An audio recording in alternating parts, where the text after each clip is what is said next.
Hello and welcome to Happy Horror Time. My name is Tim Murdoch. And my name is Matt Emmer, and we are back commenting on the latest in horror news. So one big development that just came out a few days ago was that the Marco Beltrami is returning to do music for Scream 7. You know what that means, Tim? Well, I can buy a soundtrack on CD form again. How many of the Scream soundtracks do you have? I think I have 1 through 4. Okay, well, that's perfect. Yeah. It's Marco Beltrami. If you're not familiar, he did the music on all of Wes Craven's Scream movies, 1, 2, 3, and 4. Then when Radio Silence took over the Scream series, they had a different composer do music. And now with Scream 7 in development being directed by Kevin Williamson, I think people are feeling like it's more of a return to like the original Wes Craven style. And putting Marco Beltrami in there, for me, feels like a really good decision. What's your favorite music cue?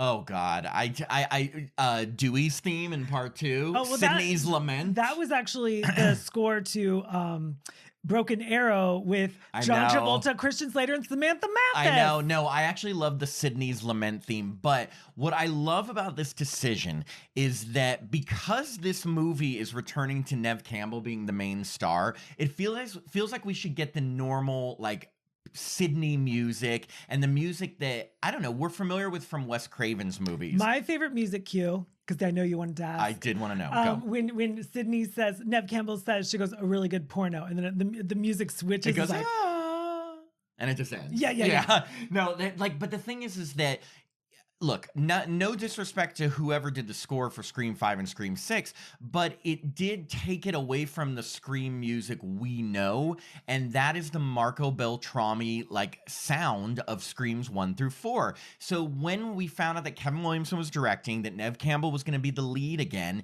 it makes sense that they're returning to the music that made those movies so iconic. Also, Marco Beltrami, I know you'll know the answer to this. I know he did half of the score for H2O with John Ottman. Yeah. What else is Marco Beltrami done I think music he did, for? and don't hold me to this. I think he did Mimic with Mira Sorvino, Okay, but I don't know. I'm holding you to it. If you didn't do Mimic, Tim, you're off the show. no, wait, there's something else? There's got to be more from Marco Beltrami. He did a lot. He's a very talented man. But, I mean, Scream 1, 2, do you have a favorite of the Scream soundtracks or scores, I mean? I guess the original Scream score is great. I like all of them. It is so iconic that when I first saw H2O, I remembered hearing certain cues from the Scream movies, and in my head, I was like, Scream. Oh, yeah. And The Faculty. Oh, did he do music in that? Well, it sure sounds like it.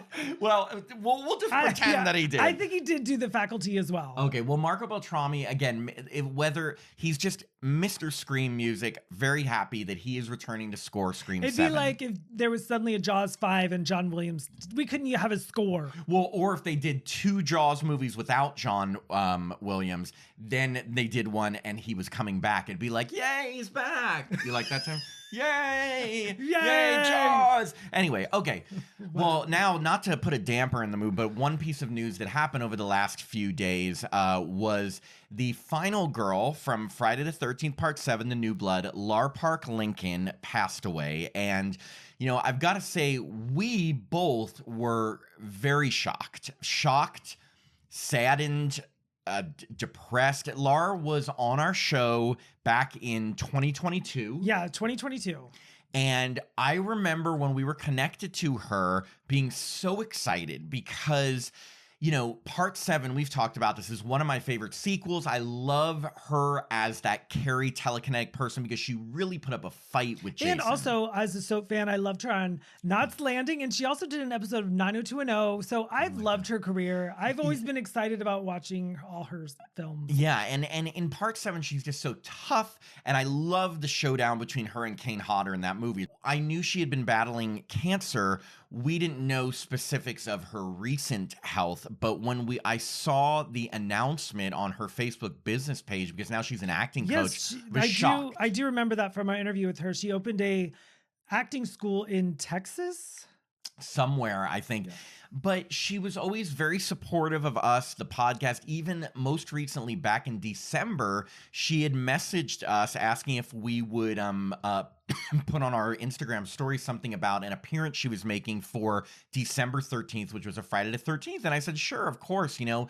So it was very depressing. I mean, we've spoken to a ton of people, but to have spoken to someone and then they've passed away, and we spend like an hour really getting to know these people. I guess I could safely say she's my friend, but I mean, I don't know. I mean, it felt like we had a good relationship with her, and I just really respected her. And I was we were both very shocked and saddened to hear the news. So RIP to Lar Park Lincoln. I know she had kids and survived by family members, and her memory, at least the entire Friday the 13th community and fan base is always going to remember. Yeah, so it was, that was some depressing news, and news that I wish didn't happen.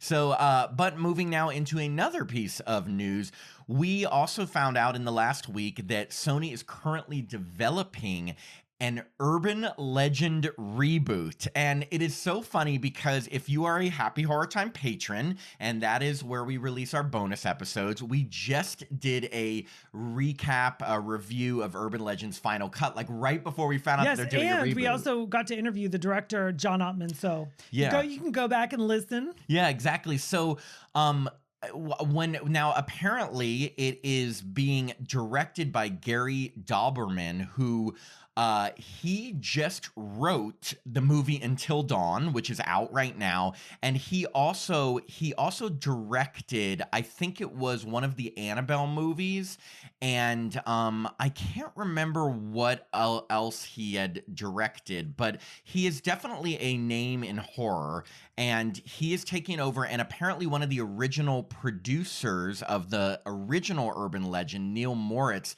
is going to be producing this one. So Neil H. Moritz? Yes. Unless there's another Neil Moritz. No, but like he's done a lot of films that we totally love. Like I want to say like Cruel Intentions, Urban Legend. Yeah, now I'm thinking, what do you want to see from this reboot, Tim? Like, what would be your idea of a good Urban Legend reboot? Jared Leto in it.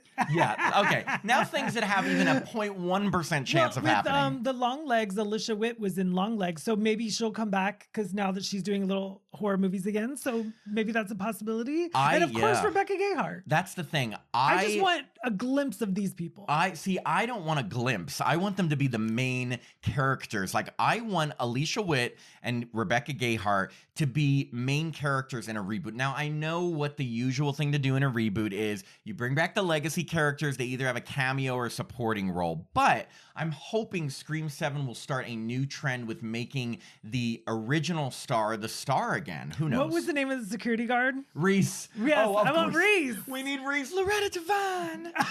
Wait. Ready, Tim? Eeny, meeny, miny, mo. That's a part from the end of Urban Legend, which if you don't know it, you'll recognize it. If you do know the movie, you'll recognize that. Oh, yeah. Look, people like us are going to want continuity. I think fans of the original Urban Legend are going to want continuity. The problem is a lot of young people today don't care as much about that, so they may do a completely new movie based on Urban Legends. If you think about it, okay, so that came out in 98, and by the time this is all wrapped and filmed and edited, it'll be 2026 late, maybe. So let me do the math. Is that 30 years? Almost 28 years. Oh my gosh. I just love that these resurgence of films are coming out. Like I know you did last summer, Urban Legend. Like I feel young again. But the good news is that if they're learning anything, it's like, what has been the big draw of I Know What You Did Last Summer? The fact that Jennifer Love Hewitt and Freddie Prinze Jr. are back. So get Alicia Witt. And Helen Shivers. And the picture of Helen Shivers. Get a picture of Sarah Michelle Gellar in anything. Yeah. No, get a picture, get Alicia Witt or Rebecca Gayheart Natasha Gregson Wagner. She did. She did. Get Reese. The funny thing is I could see Loretta Devine like being in it like, I'm still working the security cameras. Have you seen Coffee?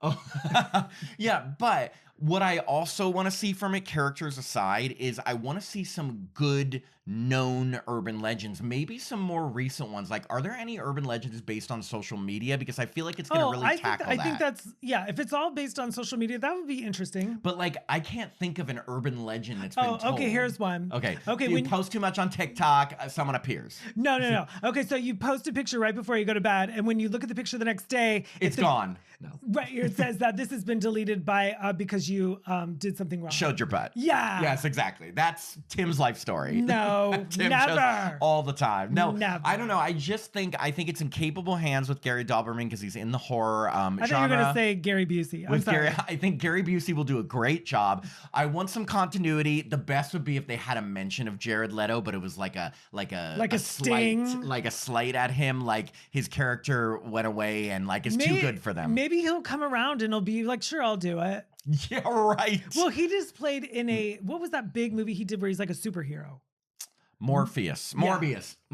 Morpheus was in the I love Matrix. Morpheus. He was in the Matrix. Wow, that's Lawrence Fishburne. Okay, one last piece of news we wanted to talk about was that, sorry, I'm losing my voice. This is good news, especially for Tim, and it's not quite any big development, but the Crystal Lake TV series is actually in production. It is officially underway. Apparently, production offices are now open for business, and the showrunner, Brad Caleb Kane, posted a production draft script I saw image. that picture. So meaning like, look, there's been a ton of news surrounding this prequel series. It was supposed to happen. Then remember, it was like dead in the water. Yeah, dead in the water. They got rid of Brad Fuller, who was the showrunner before, and then everyone just thought it was going to disappear. Well, but now we it's got back. Linda Cardellini. Yes, that was news from like a couple months ago, but she's playing Pamela Voorhees. I don't think we ever got. What are your thoughts on her playing Pamela Voorhees? I think it's great. I love her in everything she's done. Even Scooby-Doo. Well, I like her in Legally Blonde, and I know there's something really big. She was just in that one with Lisa Kudrow that just came out, a TV series. Anyway, it's like you asked me these things like I have any idea. No idea. I think it's a good casting choice. I think that I'm not as familiar. It was Dead to Me with Christine Applegate. I'm not as familiar with Linda Cardellini's work other than Scooby-Doo. ER. But, okay. So she's done a ton. I think she'll be great. I am just happy to see, and I love when showrunners and people post photos like this because then it's almost like a little tease of like, we're still working on this, don't worry. But now I feel like this really is happening. They've done official casting. We've seen a script. Oh, I did see something like on like breakdowns or something. They were looking for extras for like a long period of time, but they're filming in New Jersey, so I can't be a camp counselor. Oh, you couldn't be a camp counselor because you're too old. You would be like, wow. I'm sitting next to an ageist. I can't be a camp counselor. I'm way too old. I want you to be. I'm too old. We would have to be like we would be the creepy guy in sleepaway camp. That's nice of you to think. I was just going to drop off my kid. The kid I have. No, remember Mel, is it, in sleepaway camp? Ew, no, he was who's gross. Having the affair with MEG Meg. That's us now. No, never. That's how old we are. No, Yikes. Actually, we're not that old. No, we're not. Old. Yeah. No, scratch that. We're not that old. Why Meg dated him, we'll never know. She must have gotten, maybe he was big. Disgusting. Okay, but this is what I wanted to ask. This is what we don't know about. When the original Crystal Lake series was in development, Adrienne King we spoke with Adrienne King on the podcast, and she had talked about that she was a part of the series. Like, she was either going to be in 1 or 2 episodes and had a promo or some sort of role. Also signed on to write an episode was Kevin Williamson. We haven't heard anything about Adrienne King or Kevin Williamson. Well, Kevin Williamson's kind of going to be busy for a little bitty of time. But Adrienne King, I hope they bring her back. I would be very upset I want both those things to still happen. If Kevin Williamson could just pen 1 episode. How far away is Oregon to New Jersey?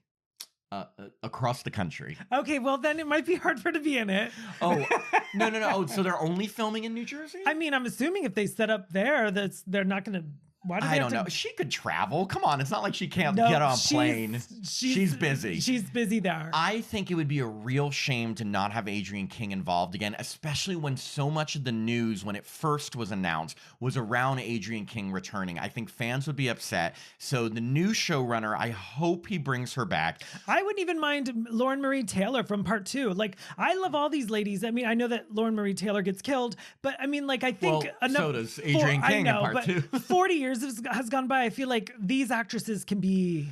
I don't know if they would be. I can't imagine Adrienne King. This is a prequel series, so they're not going to be playing the characters they played in the films. True. But just having them in there as nods to the film series would be so cool. Yeah, because like us oldies, I'm speaking for me, you're young. And the more, the better. The more, the merrier. Like, get everyone back. But especially start with Adrienne King because, like, don't be a cock tease. You can't say that Adrienne King is in it years ago and then, oops, she's not. Like, we need her back. We need her back. Anyway, actually, there is one more piece of news I wanted to talk about.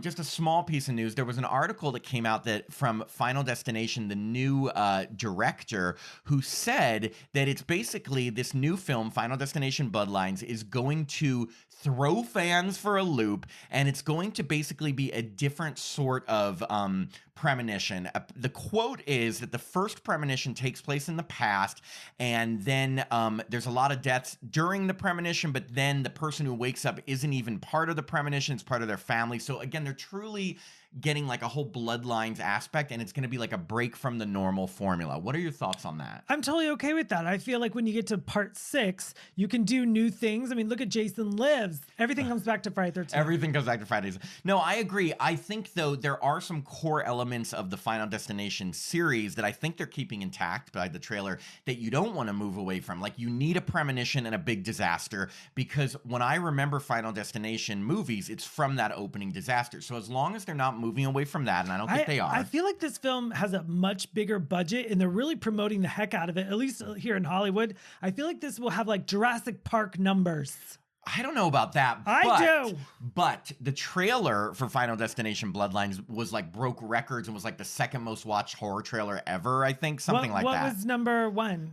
Halloween. Oh, okay. I mean, Friday the 13th. I mean, Halloween. I mean, let's fight. No, but like I'm welcoming the difference in it. And one thing I want to tee up for anyone who is watching this right now is that we are going to be doing another new thing for Happy Horror Timers. We're going to start doing some ranking videos. And funny enough, in the vein of Final Destination, our first one is I'm going to be ranking the Final Destination movies from least favorite to most favorite. And Tim and I are going to each like take some, we're going to switch off, and then Tim will do a ranking video. We'll pick different horror topics and give you our rankings. Not just going to be movies. It may be like Final Girls or Kills. Or like my favorite color. No.